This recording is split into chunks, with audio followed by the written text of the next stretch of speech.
اعوذ باللہ من الشیطان الرجیم آمین. نحمده ونصلي على رسوله الكريم أما بعد فأعوذ بالله من الشيطان الرجيم بسم الله الرحمن الرحيم رب اشرح لي صدري ويسر لي أمري واحلل عقدة من لساني يفقهوا قولي واجعل لي وزيرا من أهلي اللهم انفعنا بما علمتنا وعلمنا ما ينفعنا وزدنا علما اللهم أخلصنا لوجهك الكريم اللهم أرنا الحق حقا وارزقنا اتباعه وأرنا الباطل باطلا وارزقنا اجتنابه. بسم اللہ الرحمن الرحیم. الحمدللہ، اللہ سبحانہ و تعالیٰ کی توفیق اور رحمت سے آج ہم اپنے نیکسٹ ٹاپک کا آغاز کریں گے. اس سے پہلے قرآن مجید کی اہمیت اور فضیلت اور اس کی تلاوت کے حوالے سے چند ایک احادیث اور صحابہ کرام کا طرز عمل ہم دیکھیں گے.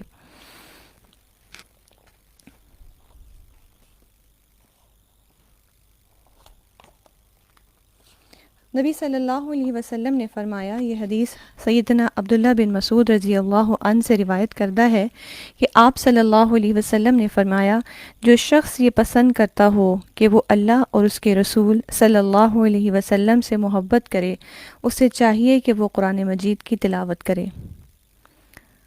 اللہ اور اس کے رسول سے محبت ہے، اور جو شخص یہ چاہتا ہے کہ وہ ان سے محبت کرے تو اس محبت کا ثبوت کس چیز سے دے؟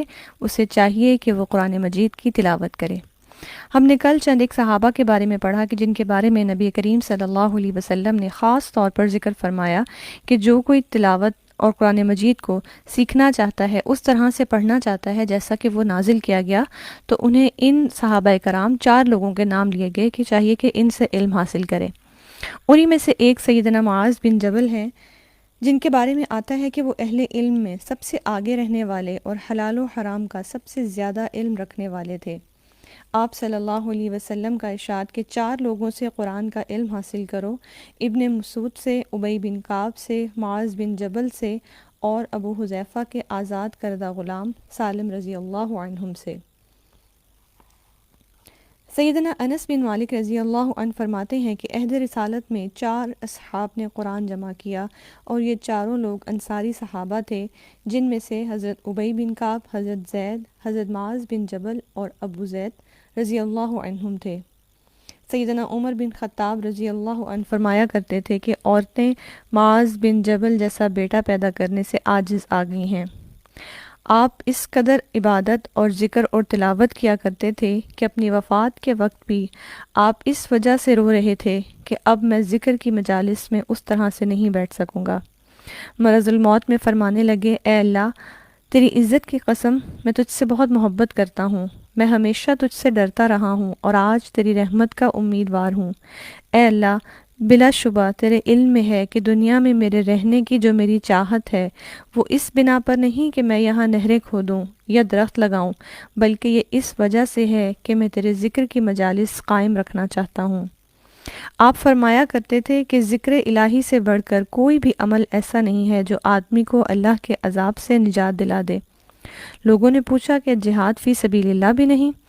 تو آپ فرماتے تھے کہ نہیں، ہاں اگر کوئی شخص تلوار لے کر اللہ کی راہ میں نکلے اور شہید ہو جائے تو وہ اس سے افضل ہو سکتا ہے، اس کے علاوہ کوئی نہیں، کیونکہ اللہ کا فرمان ہے قرآن مجید میں وَلَذِكْرُ اللَّهِ أَكْبَرُ، یعنی اللہ کا ذکر سب سے بڑا عمل ہے.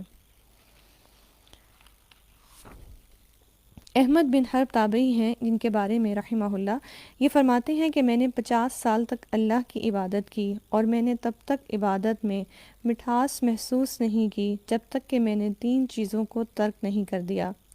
میں نے لوگوں کی خوشی چاہنے کی فکر چھوڑ دی، یہاں تک کہ میں حق بات کہنے لگ گیا. میں نے فاسقوں کی صحبت چھوڑ دی، یہاں تک کہ میں نے نیک لوگوں کی صحبت اختیار کر لی، اور میں نے دنیا کی مٹھاس ترک کر دی، یہاں تک کہ مجھے آخرت کی مٹھاس مل گئی. اور آپ کے بارے میں آتا ہے کہ آپ بھی کثرت سے اللہ سبحانہ و تعالیٰ کا ذکر بھی کیا کرتے تھے اور تلاوت کیا کرتے تھے.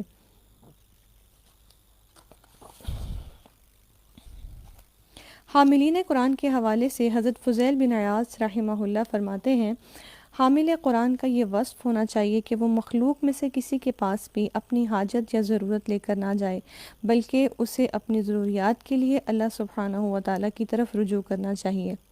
آپ فرماتے تھے کہ حامل قرآن در حقیقت اسلام کا جھنڈا اٹھانے والا ہے، اس کے شایان شان نہیں کہ وہ فضول گوئی کرنے والے کے ساتھ فضول گوئی کرے، غفلت کا مظاہرہ کرنے والے کے ساتھ غافل بن جائے اور لاپرواہی کا مظاہرہ کرنے والے کے ساتھ لاپرواہ بن جائے۔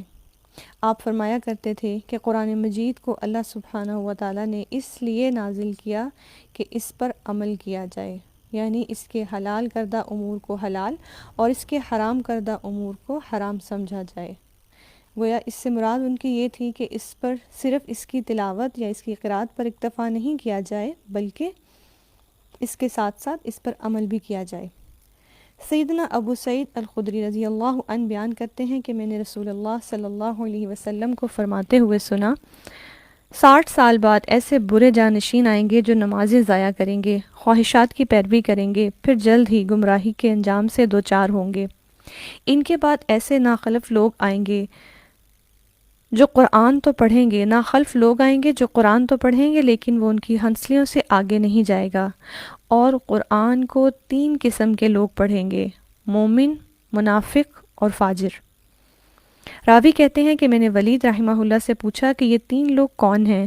تو انہوں نے کہا، منافق سے مراد وہ لوگ جو قرآن مجید کو دل سے نہیں مانیں گے، فاجر سے مراد وہ لوگ جو قرآن مجید کو کھانے پینے کا ذریعہ بنا لیں گے، اور مومن سے مراد وہ لوگ ہیں جو قرآن مجید کو پڑھیں گے، اس پر ایمان لائیں گے اور اس پر عمل بھی کریں گے۔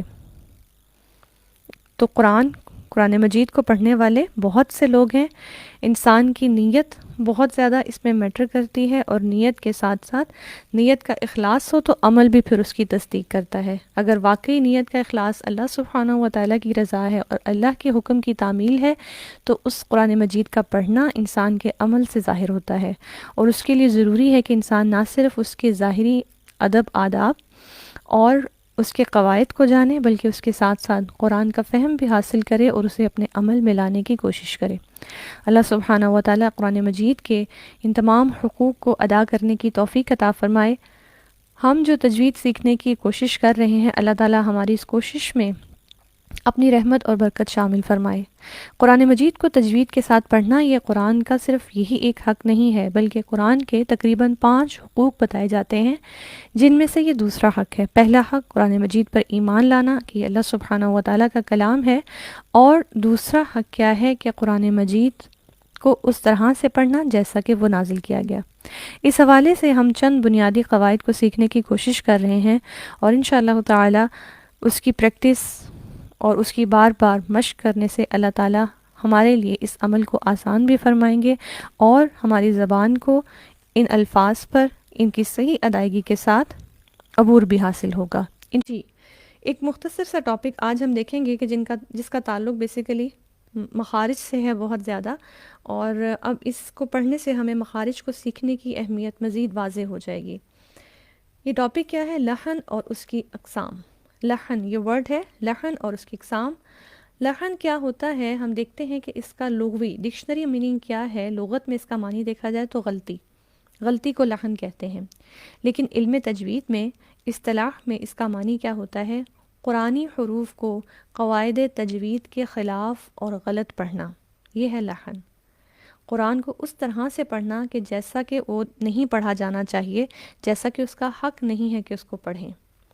تو قواعد تجوید ہم سیکھ رہے ہیں، جسے کہتے ہیں تجوید سیکھنا، اور اس کے اگینسٹ پڑھنا، اس کے خلاف پڑھنا، اس کو فالو نہ کرنا، اسے کہتے ہیں لحن۔ قواعد تجوید کے خلاف اور غلط پڑھنا۔ لحن کی پھر اقسام ہیں، وہ کون سے اقسام ہیں؟ لحن جلی ہے اور لحن خفی ہے۔ لحن جلی کیا ہے؟ جلی واضح ہونے سے کہتے ہیں تو لغوی معنی ہے بڑی اور نمایاں غلطی۔ لحن جلی کیا ہے؟ بڑی اور نمایاں غلطی۔ یہ تو اس کا لغت میں معنی ہے۔ علم تجوید میں اور اصطلاح میں لحن جلی کہتے ہیں مخارج، صفات لازمہ اور حرکات و سکانات میں غلطی کرنا۔ اس سے کیا مراد ہے؟ مخرج میں غلطی ہے تو وہ ایک بڑی اور نمایاں غلطی ہے، جسے لحن جلی کہا جائے گا۔ صفات لازمہ انشاءاللہ ہم پڑھیں گے بھی، ابھی کے لیے صرف اتنا بتا دیتی ہوں، جیسے مثال کے طور پر میں نے آپ کو بتایا کچھ حروف پر ہیں، کچھ حروف نرم ہیں، کچھ حروف باریک پڑھے جائیں گے، کچھ سیٹی والے ہیں، را میں تکرار ہوتی ہے، یہ الفاظ تو آپ فیملیئر ہو گئے ہیں نا الحمدللہ۔ کچھ میں قلقلہ کی صفت ہے، کچھ میں غنہ کی صفت ہے، ٹھیک ہے۔ تو ان صفات کو اگر ہم سکپ کر دیں گے تو یہ لحن جلی ہے، بڑی اور نمایاں غلطی ہے۔ اور حرکات و سکنات میں غلطی کرنا، ٹھیک ہے۔ حرکات و سکنات مطلب زیر پڑھنی تھی زبر پڑھ دی، پیش پڑھنی تھی زیر پڑھ دی، یا حرف ساکن تھا تو اس کے اوپر حرکت دے دی۔ یہ 3 بنیادی وہ غلطیاں ہیں جو لحن جلی میں آتی ہیں، ٹھیک ہے۔ مخارج، صفات لازمہ اور حرکات و سکنات میں غلطی کرنا بڑی اور نمایاں غلطی ہے جسے لحن جلی کہا جاتا ہے۔ اس کی مزید ایکسپلینیشن کیا ہے، اس میں کچھ ٹائپس بتائی جاتی ہیں۔ مثلا نمبر 1، ایک حرف کو دوسرے حرف سے بدلنا۔ مثال کے طور پر الحمد کو الحمد پڑھنا، ہا کی جگہ ہا پڑھ دیا، ٹھیک ہے۔ اس کا میں نے جب ہم نے مخارج کی ابتدا کی تھی میں نے بتایا بھی تھا کہ الحمد کا مطلب تعریف ہے اور الحمد حرارت کے معنی میں آتا ہے، تو معنی بالکل ڈیفرنٹ ہو گیا۔ تو یہ غلطی کون سی ہے؟ لحن جلی ہے، ایک بڑی غلطی ہے، ٹھیک ہے۔ ایک حرف کو دوسرے حرف سے بدل دینا۔ اسی طرح آپ دیکھیں مثال کے طور پر سین میں سیٹی کی آواز ہے، لفظ سین کہیں موجود ہو اور ہم اس کو سا پڑھ دیں، سا میں سیٹی نہیں ہوتی، ٹھیک ہے۔ تو یہ کیا ہوا، ہم نے صفت میں کمی کر دی۔ صفت کیا تھی؟ سیٹی کی سی آواز ہے، اور ہم نے کیا کیا، سیٹی کی آواز کو گم کر دیا، سا پڑھ دیا۔ پھر کسی حرف کو بڑھا دینا، نعبدو کو نعبدو کھینچ دیا، حرکت تھی کھینچنا نہیں تھا، لمبا نہیں کرنا تھا، اس کو لمبا کر دیا، یہ بھی لحن جلی ہے، یہ بھی ایک بڑی اور نمایاں غلطی ہے۔ کسی حرف کو کم کر دینا، ایاکا حرف مدہ تھا، ہم نے حرف مدہ ہی اڑا دیا، اسی کو چھوڑ دیا، اسی کو نہیں پڑھا، ایاکا پڑھ لیا۔ ایاکا یا لمبا کرنا تھا، ہم نے کیا پڑھ دیا جلدی میں، ایاکا، اس کی مد کو سکپ کر دیا۔ پھر 4تھ ٹائپ اس کی کیا ہے کہ حرکات و سکنات کو ایک دوسرے کی جگہ پڑھنا۔ مثلا ورڈ ہے انمتا اور ہم نے کیا پڑھ لیا، انعمتو، یہ حرام غلطی میں آ جائے گا۔ آپ دیکھیں انعمتا کا معنی کیا ہے، جو ڈیلی ہم سورۃ الفاتحہ پڑھتے ہیں، صراط الذین انعمتا، راستہ ان لوگوں کا جن پر تو نے انعام کیا۔ کس نے؟ تو کون؟ اللہ سبحانہ و تعالیٰ نے۔ اللہ جن پر آپ نے انعام کیا، راستہ ان لوگوں کا دکھائیے۔ اور اگر ہم اس کو پڑھ دیتے ہیں انعمتو تو ترجمہ کیا بن جائے گا، جن پر میں نے انعام کیا، نعوذ باللہ۔ تو اتنا معنی، ان تبدیلیوں سے معنی اس حد تک بدل جاتا ہے، اسی لیے یہ بڑی اور نمایاں غلطی کہا گیا، ٹھیک ہے۔ اسی طرح مثال کے طور پر ایک لفظ ہے صدقنا، سب پر اعراب ہے، صدقنا سب پر فتحہ آ رہی ہے، ہم نے کیا کیا، ہم نے کسی ایک کو ساکن کر دیا، ہم نے پڑھ لیا اس کو صدقنا، یہ بھی غلطی لحن جلی میں آئے گی۔ پھر اسی طرح مخفف حرف کی جگہ مشدد اور مشدد کی جگہ مخفف پڑھنا، یعنی کہیں پر تشدید تھی تو ہم نے تشدید چھوڑ دی، اور کہیں پر تشدید نہیں تھی اور ہم نے اس کو پڑھ لیا، یہ غلطی بھی لحن جلی میں آتی ہے۔ مثلا وہی ورڈ ایا کا، اگر یہ لفظ ہے ایا کا، یا تشدید کے ساتھ ہے، اور اگر ہم اس کو ایا کا پڑھ رہے ہیں تو ہم نے اس کی تشدید کو ختم کر دیا۔ اسی طرح یذکرو، ایک لفظ ہے یذکرو جس میں صرف کاف پر تشدید ہے، لیکن ہم نے کیا کیا، ہم نے اس کو زال پر بھی تشدید دے دی، یہاں یا پر فتحہ آئے گی، ہم نے کیا پڑھ دیا، یذکرو، ہم نے تشدید کا اضافہ کر دیا، ٹھیک ہے۔ تو یہ 5 قسم کی غلطیاں لحن جلی میں آتی ہیں، اور یہ بڑی اور نمایاں غلطی ہے جس کے بارے میں کیا ہمیں حکم ملتا ہے کہ لحن جلی حرام غلطی ہے، کیونکہ قرآن مجید کی تلاوت میں ایسی غلطی بسا اوقات گناہ کبیرہ کا سبب بنتی ہے، کیونکہ معنی بدل جاتا ہے، ٹھیک ہے۔ اس لیے اس کی اصلاح کرنا ہم پر فرض ہے، اور اس کے مطابق قرآن کو پڑھنا یہ ہم سب پر لازم ہے، فرض عین ہے، ٹھیک ہے۔ یہ 5 چیزوں سے اب بہت حد تک واضح ہو گیا ہوگا کہ ہمیں کس حد تک ہمیں مخارج کی بھی اصلاح کرنی ہے، حروف مدہ کو بھی دیکھنا ہے، اور حرکات کا خیال رکھتے ہوئے جب ہم ٹھہراؤ کے ساتھ قرآن مجید کو پڑھیں گے تو یہی بیسیکلی پھر ترتیل میں شامل ہوتا ہے۔ دوسری ٹائپ تھی اس کی لحن خفی. خفی کا مطلب ہوتا ہے چھپا ہوا، جو ایک چھوٹی اور پوشیدہ غلطی ہوتی ہے، یہ کوئی بہت بڑی یا پرومیننٹ نہیں ہوتی. اور اصطلاح میں کیا کہتے ہیں کہ تحسین حروف سے تعلق رکھنے والی صفات میں کمی بیشی کرنا. اس سے کیا مراد ہے؟ یعنی یہ وہ غلطی ہے کہ جس سے قرآن کا معنی تو نہیں بدلے گا، لفظ تو نہیں بدلے گا، لیکن قرآن کی خوبصورتی متاثر ہوگی. مثلا اچھا یہاں پر اب جو اس کی ٹائپس دی گئی ہیں نا، یہ ہم نے ٹاپک ابھی پڑھنے ہیں لیکن صرف گو تھرو ہو جاتے ہیں. مثلا ترقیق، تفخیم، ادغام، اقلاب، اخفا، مدود، یعنی مد کی ڈیفرنٹ ٹائپس ہیں، مد فریہ ہیں جو ہم نے پڑھنی ہیں. ان کو غلط ادا کرنا، یہ والے قواعد نہ کرنا، ان کے کرنے سے کیا ہوگا؟ قرآن کا معنی نہیں بدلتا لیکن اس کی خوبصورتی میں کمی آتی ہے. ٹھیک.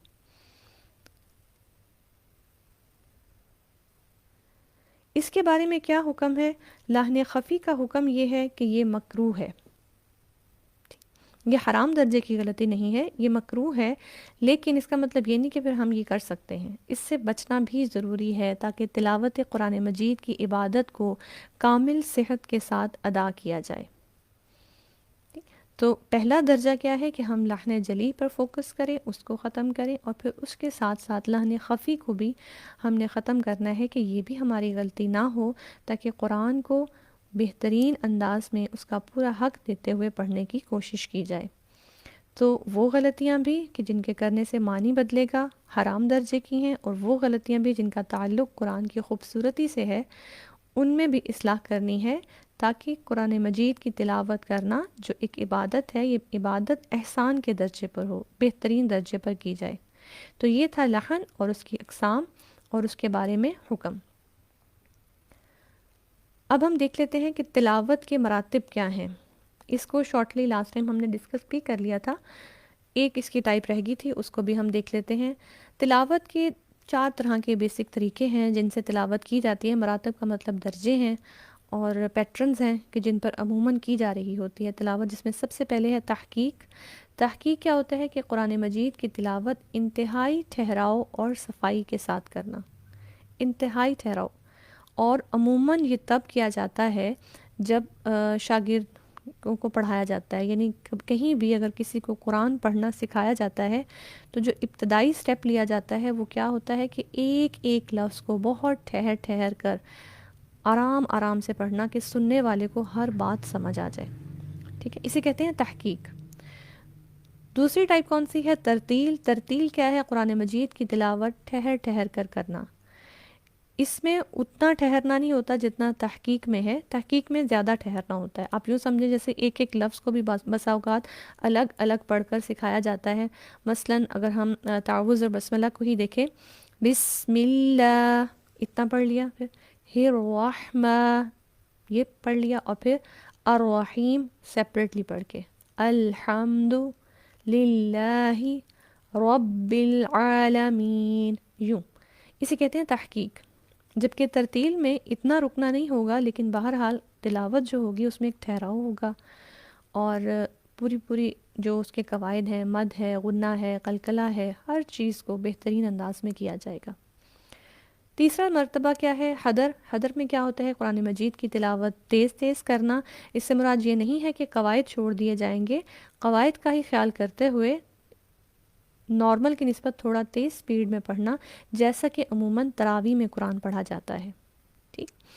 اور تدویر کیا ہے؟ قرآن مجید کی تلاوت ترتیل اور حدر کی درمیانی کیفیت سے کرنا، جس میں نہ تو ترتیل کی طرح بہت ٹھہراؤ ہو اور نہ ہی حدر کی طرح بہت تیزی سے پڑھا جائے. ان دونوں کی درمیانی کیفیت جو ہوتی ہے اسے تدویر کہا جاتا ہے.